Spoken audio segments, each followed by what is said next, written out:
share just the mindset. What I always come back to, I get to do this one time. I have one life. Why would somebody that has so much drive, so much motivation, so much energy, why would I not bet on myself and go do what I want to do and make the life that I really want? Don't let fear take the driver's seat. You're going to be scared. It's going to be terrifying, but fear is a mile wide and an inch deep. You have your one shot, take it.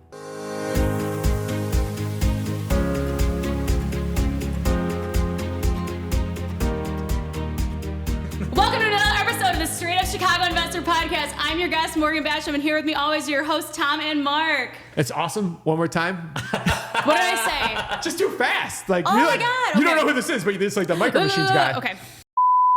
Welcome to another episode of the Straight Up Chicago Investor Podcast. I'm your guest, Morgan Basham, and here with me as always your hosts, Tom and Mark.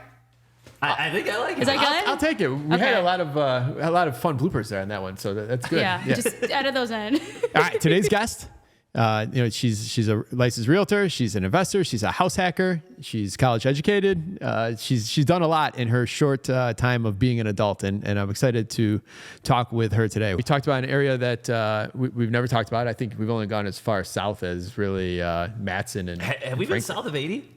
Matson, Frankfurt, and we did talk. Yeah, with and down there Jason, we did. Yeah. So, but no, this is the said to be the furthest south suburb. So I don't know if that's true or that's their claim, but That's what the map said. Yeah. But no, man, today's episode's great. I think it hits on a lot of things that a lot of people are thinking about, and her journey is awesome. She's just an amazing person. I'm excited we have her on here today. Yeah, it sounds so simple, just like, oh yeah, go take action, go do it. But everyone gets stuck at this point. Like most real estate dreams die at this point, right? Of just not getting that first and second deal done and taking the necessary steps to make it happen. And people just keep cruising on Redfin, Zillow, whatever it is, and don't go out of their comfort zone to do something. So this is really refreshing. If you're in that zone, like this is a very, very good episode. Oh, the way she handles her due diligence for off-market properties too is pretty cool as well. Seasoned. Yeah, that's the term we use. Yeah, so that's good. All right, we let's jump in. You have the housing priority tip of the week. Yep. All right, so final walkthrough.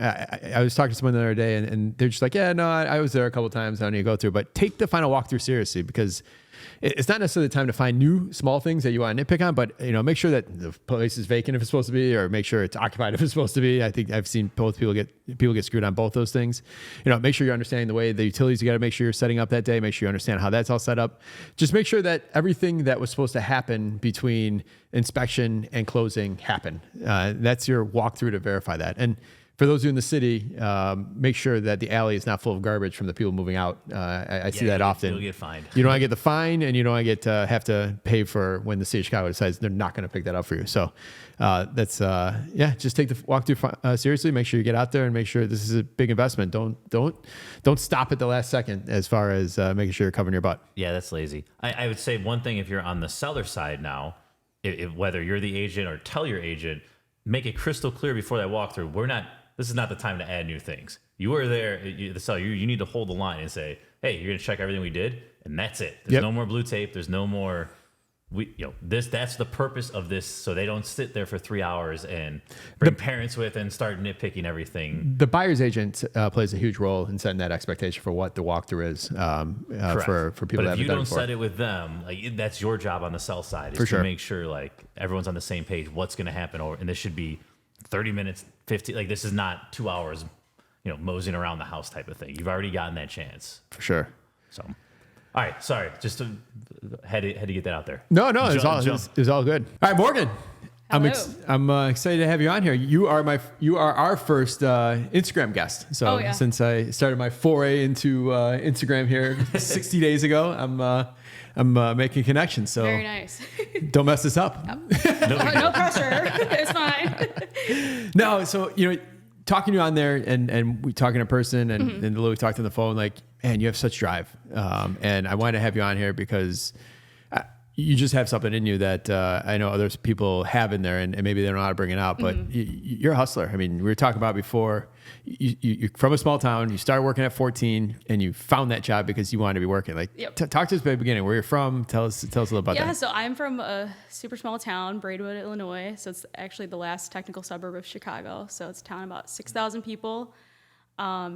I kind of grew up with an interest in real estate. So I would watch HGTV with my mom. I'm like, that looks super cool. I want to get into that. But, I had nobody really in my life doing anything like that. What you did was you just got a job and you went to work. So, neither of my parents went to college. So they really always pushed that onto me. And, I remember telling them in high school, I was like, I think I want to be a real estate agent. And they're like, you're not going to make any money. You're going to college. I'm like, okay, never mind. So, I did the whole, get good grades, go to college, get a good job. And I quickly realized, I'm like, this is not how I'm going to get wealthy in the way that I want to. So Where'd you go to school for? Where'd you go? IT. I went to Illinois State University. Okay. So I was going to go to U of I, and I'm like, ISU's cheaper. So I was like, less student loans, So I initially went for math, and then I ended up changing my major because I'm like, I took like a Java programming class. I'm like, this is pretty cool. So I went towards that. I kind of followed the money. Like I never really had anything that I was super passionate about that I wanted to be. Like when my parents would ask me, like, what do you want to be when you grow up? I'm like, I want to work in a high rise, wear cute business clothes, carry a briefcase, and make a lot of money. Like that was what I thought was like the pinnacle of success. So I did that. So, I'm an IT project manager currently. I got that job like right after I graduated. And then kind of went down the route of like getting into personal finance. I've always been interested in making money. Like you said, like 14, I got my first job just because I really wanted to go out there and make money. And that was really the only way I knew how was to get a job. So then I started going down the rabbit hole. I'm like, okay, what are other ways that I can make money? So then I started learning more about like investing. And so I kind of dabbled with like stocks and like Forex trading for like a little bit. And then real estate was something that kept coming up as a good way to invest your money. So I'm like, okay, I'm making this decent salary at this W-2 job. This is maybe where I should be putting my money. That was always kind of a lingering thought, but it wasn't until I got fired from my W-2 that I was like, okay, I need to actually do something because they don't care about me. Like it doesn't matter how much, my time, my energy that I'm giving to this company, I'm just a number like on a spreadsheet to them. If it makes sense for them to cut me, then they're going to. So why not take all of the drive and the passion that I have and putting it into something that's going to pay me back rather than making somebody else wealthy? So After school, you didn't go back to the small town. You went. No. So I went to, so my mom lived in Bolingbrook. So I lived with her to save money and pay off my student loans. So it's like after I paid my student loans off, I always had wanted to go to Chicago. That was like the goal for me was to make it there because I'm like small town life, not for me. Like I'm a city girl. I need to be around things and have things to do. So that was always the goal. And then I moved there actually January of 2020. So I'm like going, ready to have this big city experience. And in 2 months and everything shuts down. So I'm like, okay. But yeah, after that, then I moved to Michigan for a little bit because my significant other was moving there for a job, and then we ended up moving back, and I just kind of stayed. I moved back in with my parents just to save money. So How hard for me? It was so hard to pay off my student loans when one, I wasn't using it, or just the fact even when I started off, I wasn't sure what I was going to do with it. Like, Yeah. It's like I hate it. Like I was very lucky. I was in a time where I think my student loans were like 1 or 2%. Like so, Yeah.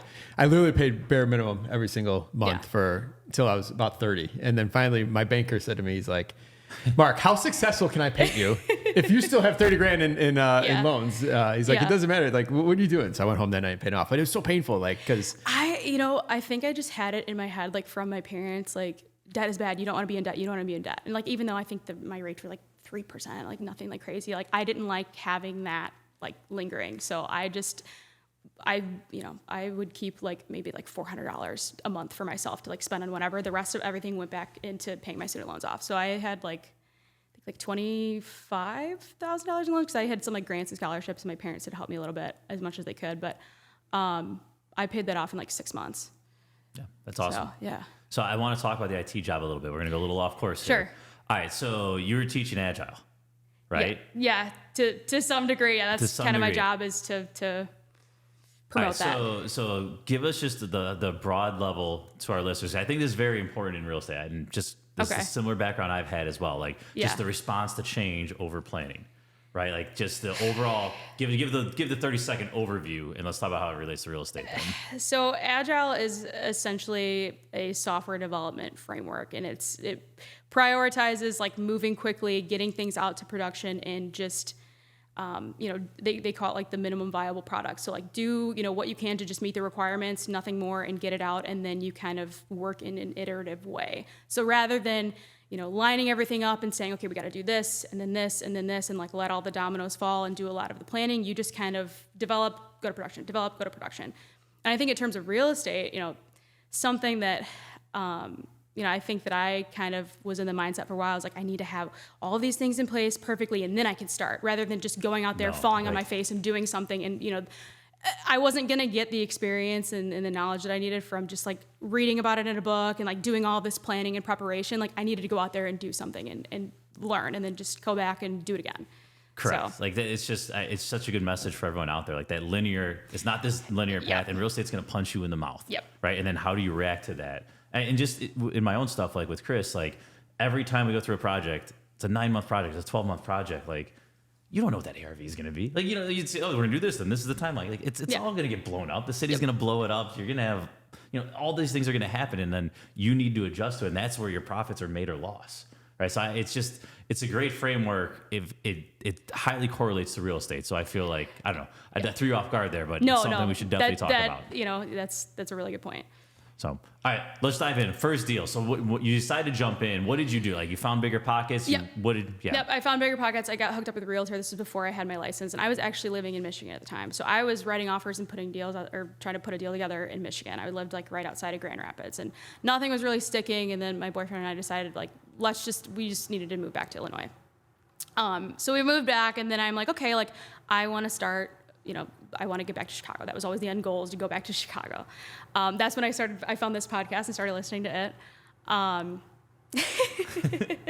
But I had been looking, I was living in Bolingbrook at the time. So I was like looking at Chicago, but also kind of looking down like Braidwood, where I'm from. And I'm like, I kept hearing like, you should play to like your competitive advantage. I'm like, well, my competitive advantage is like, I know this market very well. So I think that, and I have, I'm very well connected there. Like everybody that I know works some sort of trade. Like, I think that this would be a good space for me to go, and I know there's a lot of demand there, and there's a significant lack in supply. So I had been looking and looking, putting offers out there, nothing was sticking, and I think it was like a year and some change. And then this was like April of 2022, my dad came to me and he's like, hey, I'm gonna retire soon. I wanna move to Florida. I want the equity out of my house to buy something down in Florida.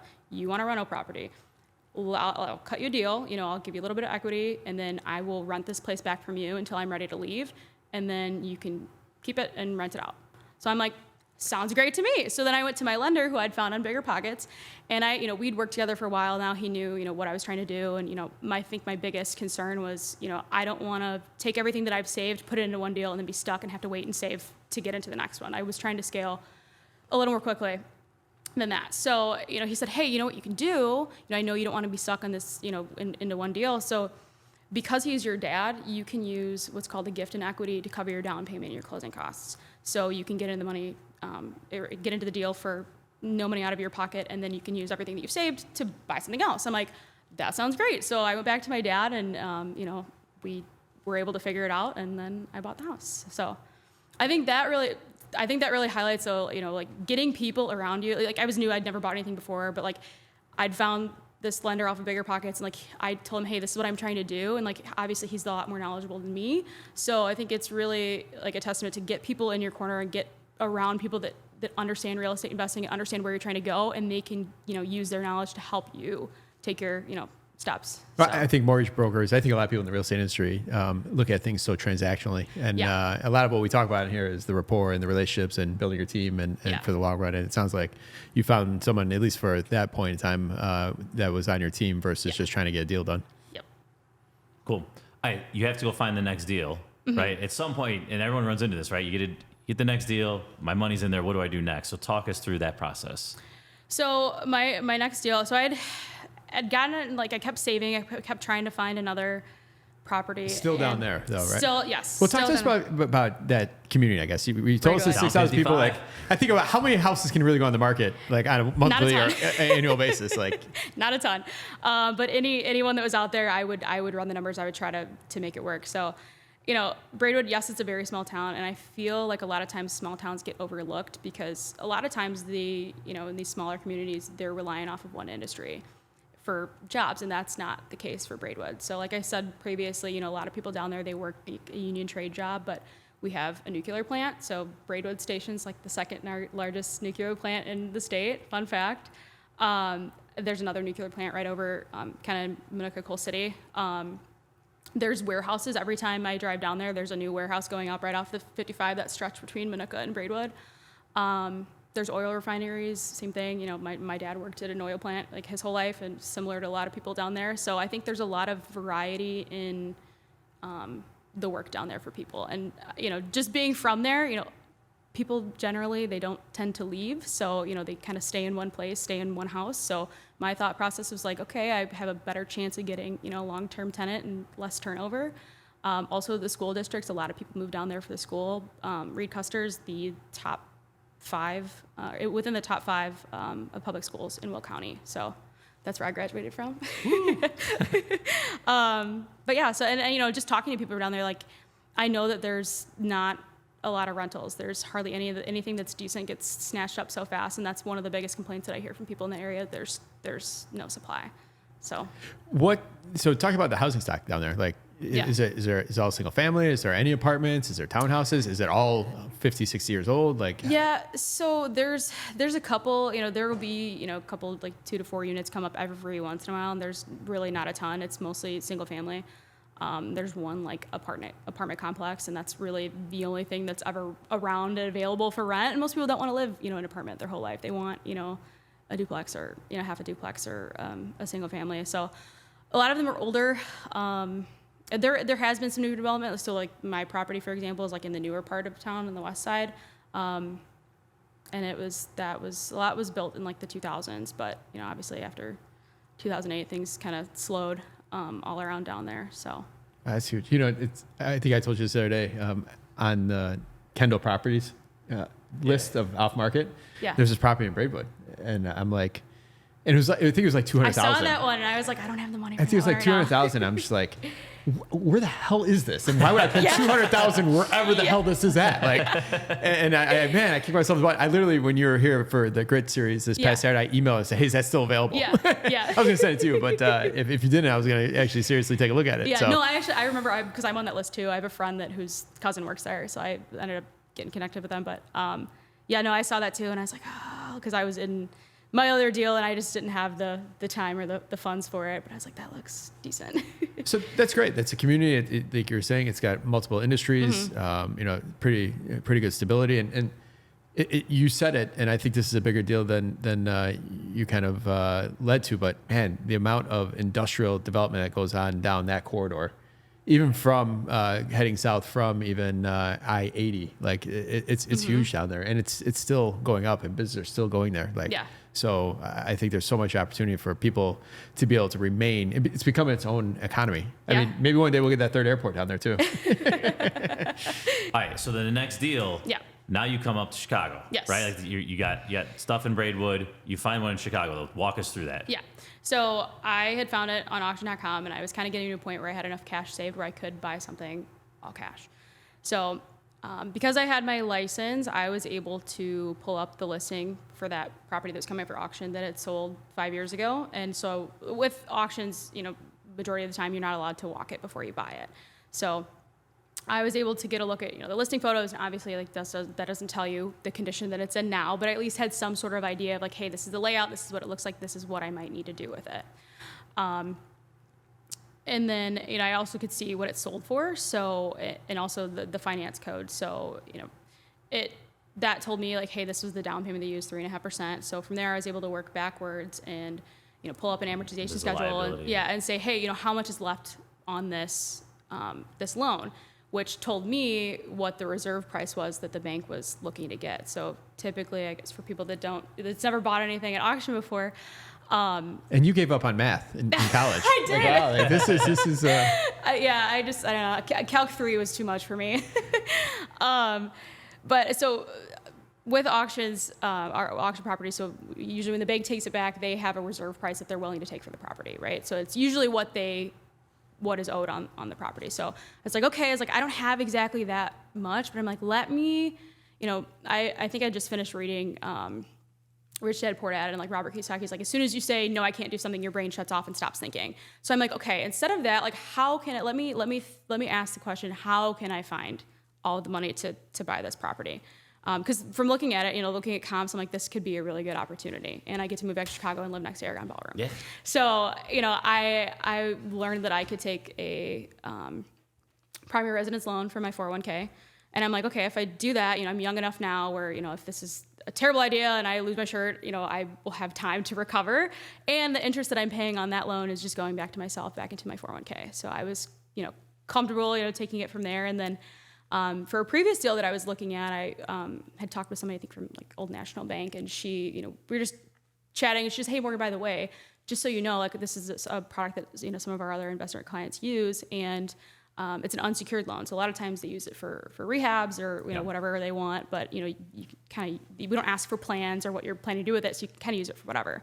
And I'm like, okay, so I think between the cash that I've saved, my 401k loan, and then this unsecured loan, I was like, I have enough to get it and do the rehab, or what I think would be the rehab, because obviously I don't know what's going on inside. So that made me feel really comfortable with, seriously considering it. And then with the listing, I was able to get a number for the HOA, because I was trying to figure out, will they allow rentals? Because I don't want to buy it and then I can't rent it out, because that's what long-term would be my goal. They ended up switching to be a self-managed building. So I still tried calling the HOA number, but I instead pulled up a listing that had sold a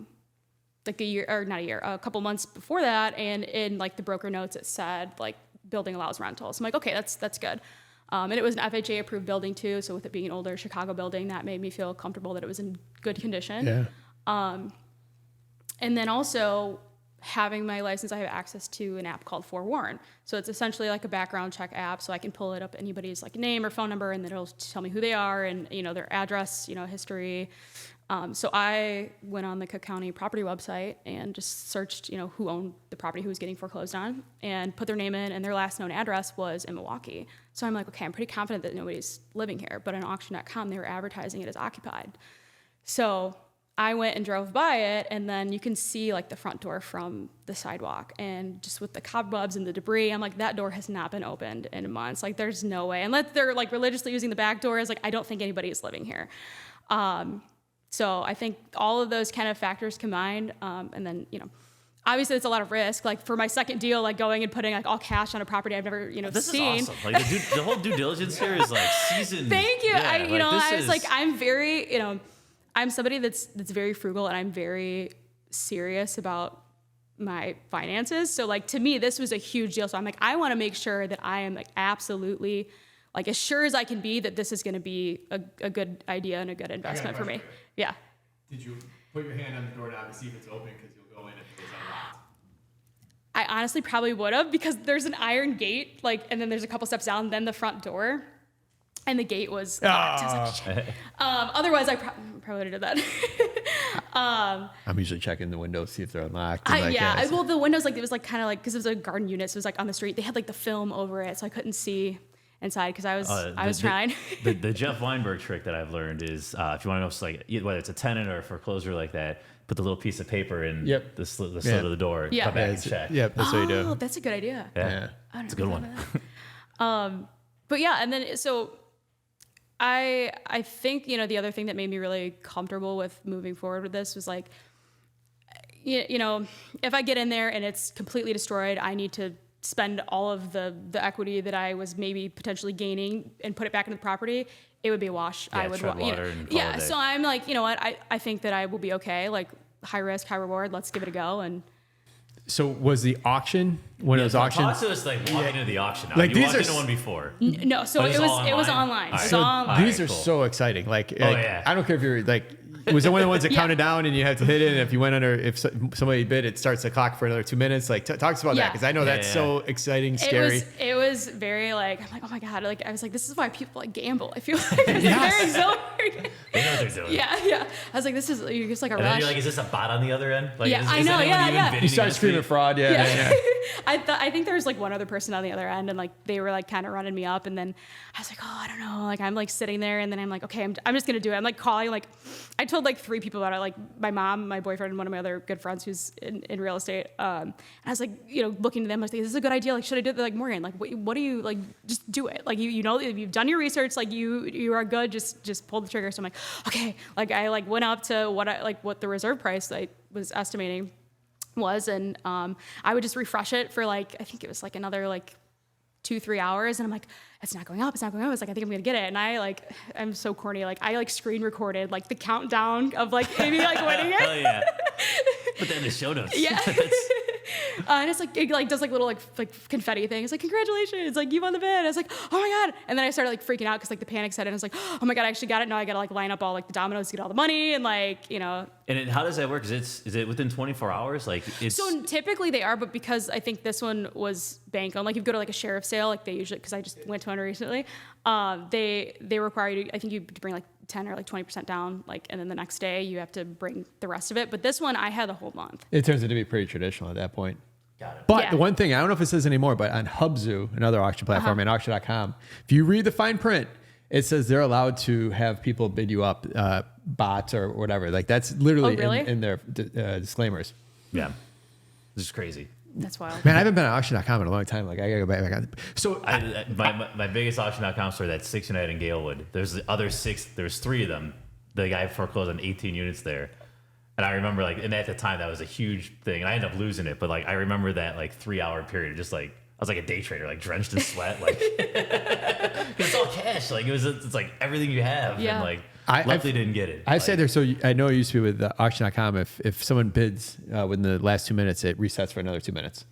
So I remember the auction was at like 8:30 at night. I stayed up to like 1:30 in the morning, like going up at $100 increments, like up Yeah. to the final price, and then I won it. But like that was such a, and then the bank, because then the auctions have the other disclaimer of like, the bank could say no. yeah, we're not. we still have to approve it. So it's like you might have Yeah. just spent 3 hours and then, Yeah. but I ended up getting that one. But yeah, the reserve price is tricky sometimes because sometimes you get it even if you're underneath it, they'll do it, but sometimes you'll be over and they'll still, I call it screw you, but take it away from you. So.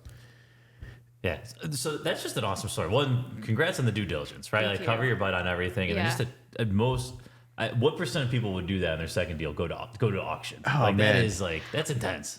I still sometimes can't believe I did that. I'm like, I don't know who that girl was like last year, but that was wild. So you got your real estate license though somewhere in between there. Was any of the talk to us about that? Why'd you go after that? What was your thought process? So I wanted, my thought process was, I'm going to be buying these properties anyways. I might as well make a commission off of it. And then, it kind of turned into me realizing there's a lot more benefits to me having it than just getting a commission check. I've yet to make a commission off of any property that I've Hey, you got bought. forewarned. Yeah. Forewarned's episode 199, I think. I refer that one out all the time. We had them on there. That's awesome. I'm such a stalker. I creep on people all the time. I'm always that people ask me now that, can you look this phone number up? I'm like, yeah. Well, here, funny story. We had forewarned on here, and Yeah. on the episode, me and Tom were joking around how we looked each other up all weekend, and she called the person on the episode called us up the next day. She's like, "You have to edit that part out because you're not supposed to use it for those things, and my boss is going to kill me." So, Sorry. Okay. I might have ended this whole section here. we had to cut My out that bad. whole part, like so. But That's funny. Yeah, no, forewarned's great. So we use it for leasing Yeah. on that side of things. Yeah. So Yeah. So I'm somebody who likes to be very self-sufficient. Like if I can do it myself, I want to do it myself.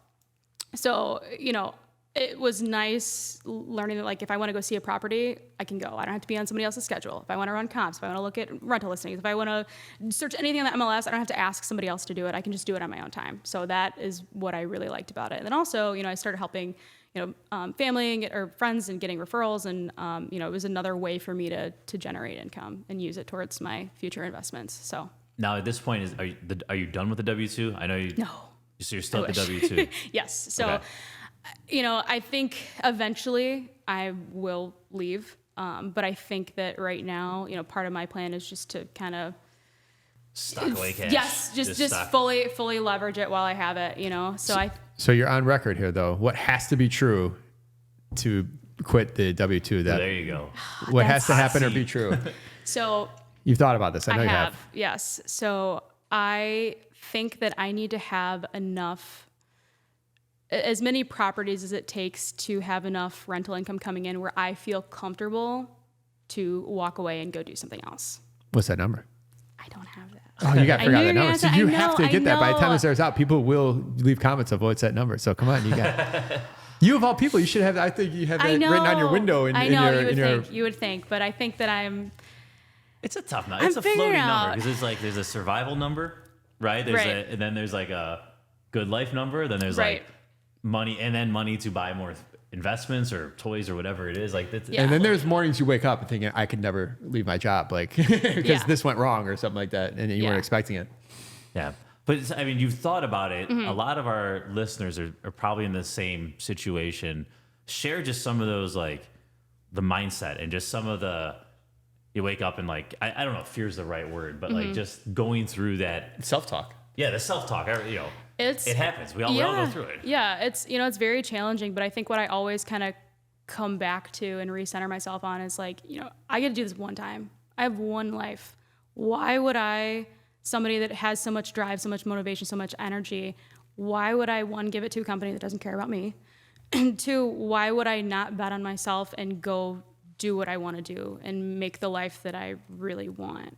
So, corporate America is always going to be there. So, I can go out, fall on my face, screw it all up and come back and, I will probably be able to get a job. So I think that I have time on my side now. So it's, better for me to start taking the steps to get out of, the so-called rat race and work for myself and see what I can make happen. Those are the two things that gave me peace of mind. One, corporate world will always be there. Yep. Yes. And two, sold my parents' couch. Yes. Those are the two Yes. things that were always there for me. Yep. I was telling someone the other day, Tom, I think you are I don't know if I word this the right way. I think you had the most, out of anyone I've known in my career, you were getting paid the most out of your W-2 job, and you found a way to walk away. So like, if anyone can speak to this and it can inspire other people, like you did that, and it was probably more difficult for you. You probably have more kids than anybody else. Like yeah, I didn't you do it when I did was it, man. 25. That's the other thing too. It's like you have 4 kids and like a very well-paying job. Like it's a lot of money on the table. Oh right? man, It's so whatever you did, like you need to write a book on that. Yeah, I'd read it. oh, man, it's just screw it. Oh, I'll take a blog even. Take a blog. Yeah. Nah, it's exactly. She summed it up very nicely. Lance, our teaser clip is in there somewhere, right? And that last, it's in there somewhere. Like you got one shot, man. Yeah. When I'm 80, I'm not gonna be like, you know what? I should have worked 5 more years at that job. Like, No. No, it's It's like I not- should have quit sooner. Like Correct. Like it's always gonna be the answer. Like Yeah. you should have always done more, and just you have your one shot, take it. So, all right. So what's next? Like, are you still looking down in Braidwood? Are you up here? I know you're up here in Chicago, but like the long term, as you're talking about growing this rental portfolio, is it going to be up here? Is it going to be a combo? What's the future hold? I think a combination, because I don't want to put all my eggs in one basket and totally bet on Braidwood, because I could be totally wrong in everything that I think about it. But I think a combination of both. I've been looking down at Braidwood. I've been looking back kind of where I am, but right now, like I'm doing all of the renovations myself with my boyfriend, just because I like to do it. I'm like, I would love to just get a job where I lay LVP all day. There you go. So, I did, when I bought the property in Chicago, I was living down in Wilmington at the time, which is like the town over from Braidwood, and doing that commute every single day, like an hour there, like hour 20 there, hour back. It was a lot. So I'm like, maybe I should get something that's closer to me, that I can, if I'm going to be working on it myself. But I think long-term is going to be a combination of both. Awesome. What advice would you give to someone who's looking to buy the first property? I know it's kind of like a question I asked at the wrap up. Yeah. Like you're fresh out here. Like, what is like someone who's like, oh my God, like I'm inspired by this story. I'm gonna go out there. Like, what's the Do your homework and don't let fear take the driver's seat. You're going to be scared. It's going to be terrifying, but fear is a mile wide and an inch deep. As long as you've done your research, you're confident in your numbers, give it a shot, and just kind of think about what's my worst case scenario. And if you can be comfortable with that, then go for it. You are self-described as a frugal person, I am. and you clearly saved up a lot of money, and that's what makes this all work. Mm-hmm. Any hacks, tips, tricks that you tell people to help them realize how frugal they could be? Stop ordering Uber Eats all the time. Gosh, it's so expensive. It is. It's so expensive. Yeah. Like you literally pay double. It kills me. Yeah, it's like just go drive there if you want to pick up food. I don't eat out a lot. I am just a very generally healthy person, so I cook at home a lot more than I think most people. This can be challenging, and I know it was I don't want to say easier because it was difficult moving back in with your family after you're an adult. But, if you can figure out a way to, like lower your living expenses, because that helped a lot. For the majority of like my post-college life, I've not had much of a housing payment. So that is incredibly helpful. So I've always tried to live off of like 30% of my income. So for any, expenses, like actual, like true needs. That's another thing, figure out what is truly a need versus a want. I think I've gotten very good at that, but just try to maximize the amount of money that you can save. Like I think since I graduated, after I paid my student loans off, I saved 70 to 80% of what I made. I was talking to a younger kid the other day, and he was contemplating going home. Yeah. I said, man, it's just a season. It doesn't have to be forever, man. Right, yeah, and that's what you have to remind yourself. I said, how much money can you save in the Yes. next 9 months, and what can you do with that? Yep. Like, that's what you're sacrificing right there. Right. And it's like, that's a good, kind of frame. It's like, this isn't forever. This is just a period of maybe being uncomfortable for a little bit just so you can be more comfortable in the future. So you got to kind of think of it that way. Yeah, that's all great stuff. I'll add to it too. The other side of the equation is you have to have money coming in, right? It's not like, I'm just going to quit my job. And Right. I got a condo now, so I'm good, right? No, Yeah, like, it's like- you have money coming in, like to fuel all this. Right. Like you need to be saving it. You can't be an asshole about your spending, but Right. the other side of the equation, it gets overlooked so much, right? Like you have to have money coming in, Yep. one way or another. Cool. Outlook on Chicago, just general as a city. You've only been up here for. I know, so I feel like I'm not. Couple of But you've been years. watching it for over I have. yonder, What's like going for on? your whole life. It's a good perspective. Yeah. I feel like you hear a lot on the news, like, oh, everybody's leaving Chicago, like it's going to be the next Detroit. It's like, They're going to Braidwood. what? They're going to Braidwood. Yeah, they are. They might be. I think that the media gives it a bad rep, and I don't think that it's as bad as, in terms of like crime and people leaving that they make it out to be. I feel like I'm in a lot of different like Facebook groups, just like with about Chicago, and like I feel like every day there's at least like 5 to 7 people saying, "Oh, I'm moving to Chicago," and it's like, okay, but everybody's saying that no one's moving here, but I think they are. Yeah. So. All right. And as you grow the portfolio, Mm-hmm.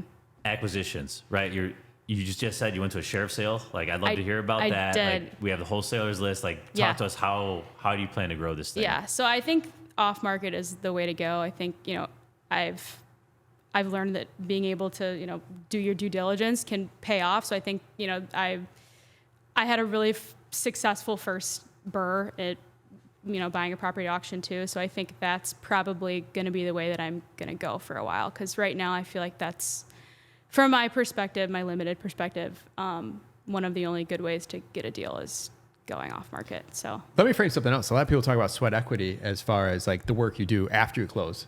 But what you did with all your due diligence and different ways you're trying to be creative about finding properties, that's sweat equity as well too, even though you haven't even found the property yet. Like that's how you create it both sides of the closing table. yeah. Yeah. The preparation leads to confidence. Confidence equals good decision making.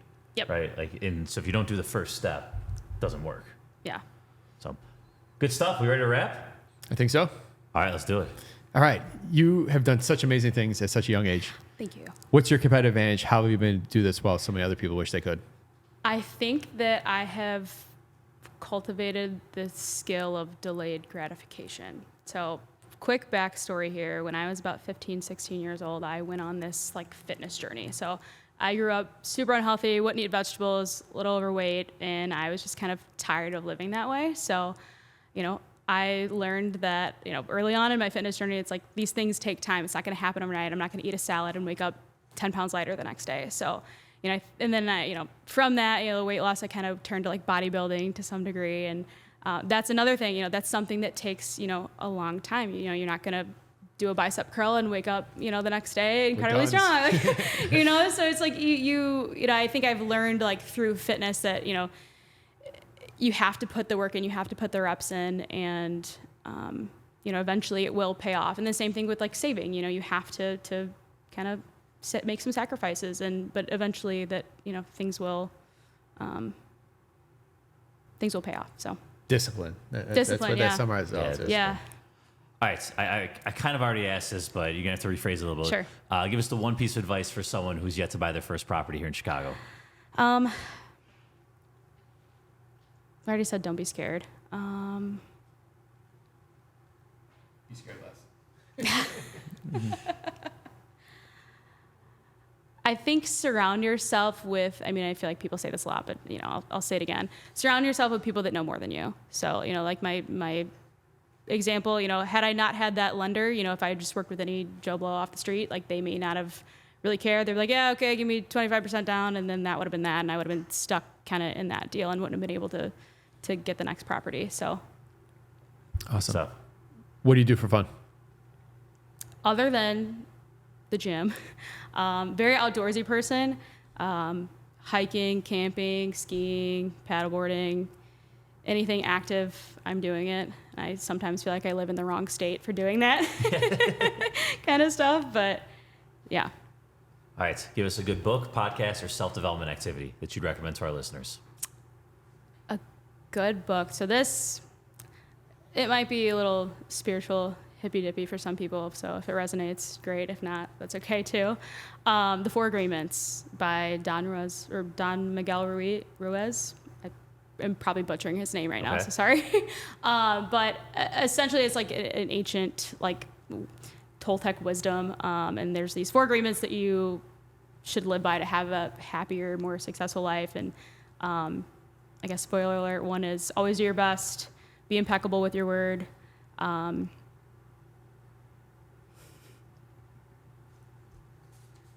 wrote them down because I knew I would forget. Don't take anything personally, and don't make assumptions.